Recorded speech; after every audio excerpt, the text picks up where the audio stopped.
Coco TV। महल के अंदर मूसा पले बढ़े। फिरौन की सल्तनत के राज, जादूगरों की साजिशें और गुलामों की चीखें उनके सामने थीं, लेकिन दिल में बेचैनी थी, रूह को सुकून नहीं मिलता था। एक दिन उन्होंने शहर में दो आदमियों को लड़ते देखा। एक बनी इसराइली था और दूसरा कप्ती। मूसा ने जालिम को रोकने के लिए एक घूंसा मारा और वो कप्ती मर गया। ये हादिसा बड़ा था। मिस्र में एक कप्ती का कत्ल और कातिल बनी इसराइल का हमायती। खबर जल्दी फैल गई। दरबार में बात पहुंची और फिरौन ने मूसा को कत्ल करने का फैसला कर लिया। तब एक मोमिन शख्स दौड़ता हुआ आया और कहा, है मूसा, लोग तेरे कत्ल की साजिश कर रहे हैं, फौरन निकल जा।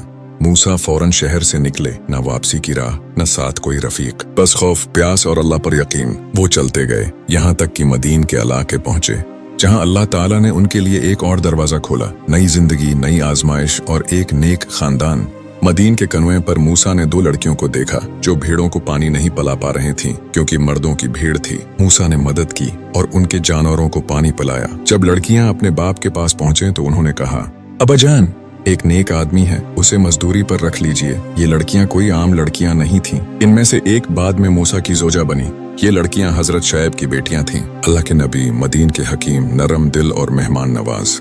उन्होंने मूसा को अपने साथ रखा, बेटी से निकाह करवाया और कहा, 8 या 10 साल मेरे पास काम करो, फिर जहाँ चाहो जा सकते हो। यहाँ मूसा को सुकून मिला। मगर एक दिन अल्लाह का बुलावा आ पहुंचा। एक अजीब मंजर, एक जलता हुआ दरख्त और निदा आई, ऐ मूसा, मैं हूँ तेरा रब, अपनी ज्योतियां उतार दे, तो पाक वादी में है। मूसा कान पने लगे। अल्लाह की कुदरत बुराह रास्त उनसे मुखातिब थी। फिर हुक्म हुआ, अपना असा जमीन पर डाल। असा जमीन पर पड़ते ही खौफनाक अजदहा बन गया। मूसा पीछे हटने लगे, मगर आवाज आई, ना डर, हम तुझे पैगंबरों में शामिल कर चुके हैं। अल्लाह ताला ने फरमाया, तो और तेरा भाई हारून, दोनों फिरौन के पास जाओ। वो सरकश हो चुका है, मगर नरमी से बात करना, शायद वो नसीहत कबूल कर ले।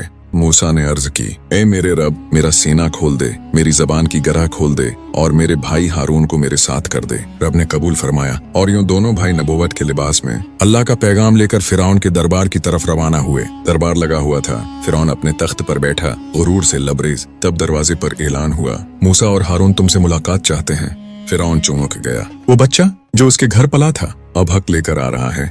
मूसा और हारून अंदर दाखिल हुए, चेहरे पर नूर, आवाज में जलाल और अल्फाज में हक का वजन। उन्होंने फरमाया, हम रब्बुल आलमीन के भेजे हुए हैं, बनी इसराइल को आजाद कर दो। फिरौन ने मजाक उड़ाया, तुम कौन हो, कोई निशानी है तुम्हारे पास? मूसा ने असा जमीन पर डाला। वही असा एक अजीम जीत अजदा बन गया। दरबार के लोग चीख उठे।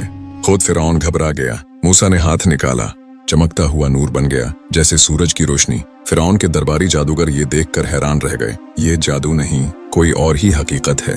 फिरौन ने कहा, हम अपने तमाम जादूगरों को बुलाकर तुम्हारा मुकाबला करेंगे। मैदानी मुकाबला सजा। हजारों मिस्री जमा हुए।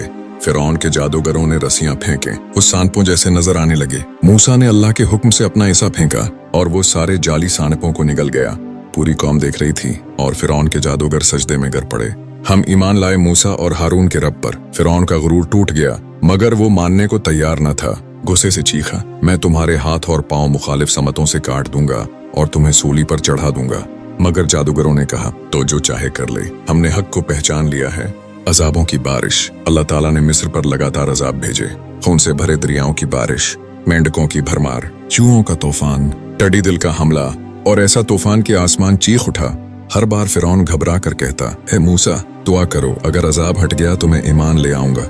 मगर जब अजाब हटता, फिरौन का दिल फिर सख्त हो जाता। बिलाखिर अल्लाह ने मूसा को हुक्म दिया, रातों रात अपनी कौम को लेकर निकल जा, मैं तुझे रास्ता दूंगा। मूसा ने बनी इसराइल को जमा किया और सब ने मिस्र छोड़ दिया। फिरौन को खबर मिली तो उसने फौज तैयार की और मूसा का पीछा किया। मूसा अपनी कौम को लेकर समंदर के किनारे पहुंचे। पीछे फिरौन की फौज, आगे पानी। कौम चीख उठी, ए मूसा, हम तो फंस गए। मूसा ने फरमाया, हरगिज़ नहीं, मेरा रब मेरे साथ है, वो मुझे रास्ता दिखाएगा। अल्लाह के हुक्म से असा मारा।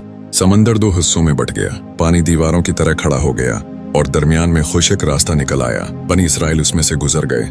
फिरौन अपनी फौज के साथ इस रास्ते में दाखिल हुआ, मगर जैसे ही मूसा की कौम पार हुई, पानी फिर से एक हो गया। फिरौन डूबने लगा। तब उसने चीख कर कहा, मैं ईमान लाता हूँ उस रब पर जिस पर मूसा ईमान लाया। मगर अल्लाह ताला ने फरमाया, अब जबकि तो पहले इनकार करता रहा, आज हम तेरे जिस्म को महफूज कर लेंगे ताकि आने वालों के लिए निशान अबरत हो। फिरौन का जिस्म आज भी मिस्र के म्यूजियम में मौजूद है। ऐसा अबरतनाक मंजर के जो देखे लर्ज जाए। अल्लाह ताला ने अपने वादे को पूरा किया और दुनिया को दिखा दिया, बातिल कितना भी ताकतवर हो, सच हमेशा गालिब आता है। ये थी फिरौन और हजरत मूसा की मुकम्मल कुरानी दास्तान। ताकत, गुरूर, मोजिज़े और अल्लाह की मदद का वो सबक जो रहती दुनिया तक बाकी रहेगा। हक आया और बातिल मिट गया। ए अल्लाह, हमें भी वही ईमान, सब्र और हदायत अता फरमा जो तूने अपने नबियों को दी, और हमें फिरौन जैसे दिल का गुरूर कभी नसीब ना हो। आमीन। Subscribe and like and share.